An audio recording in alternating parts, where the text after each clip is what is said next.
The maximum power transfer theorem states that to transfer the maximum amount of power from a source to a load in an AC circuit, the load impedance must be the complex conjugate of the source impedance. In AC circuits, impedance consists of two parts, real resistance and imaginary reactance. For power transfer analysis, we must consider both components in the source and the load. For maximum power, the load resistance must equal the source resistance, and the load reactance must be equal in magnitude but opposite in sign to the source reactance. When the reactances are complex conjugates, they cancel each other out.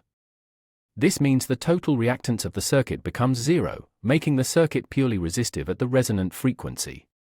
We calculate power delivered to the load using the square of the current multiplied by the load resistance. By substituting the total impedance, we see how the reactances impact the denominator. If we plot power against load resistance, we find a distinct peak. By using calculus to find the derivative of the power function, we confirm the maximum occurs exactly when the load matches the source resistance. When the conjugate matching condition is met, the formula simplifies significantly. The maximum power transferred is the magnitude of the Thevenin voltage squared, divided by 4 times the source resistance. It is vital to note that maximum power transfer does not mean maximum efficiency.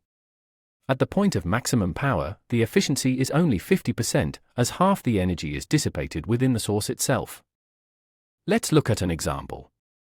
If a source has an impedance of 5 plus J2 ohms, the ideal load to capture the most power would be 5 minus J2 ohms, which is a capacitive load matching the inductive source. In the phasor domain, conjugate matching ensures the current and voltage are in phase relative to the source, resulting in a unity power factor for the entire circuit. To summarize, for maximum power transfer in AC, match the resistances, negate the reactances, and accept a 50% efficiency trade-off to achieve the highest possible output wattage. This principle is essential in radio frequency design and audio engineering to ensure signal strength is maximized across components.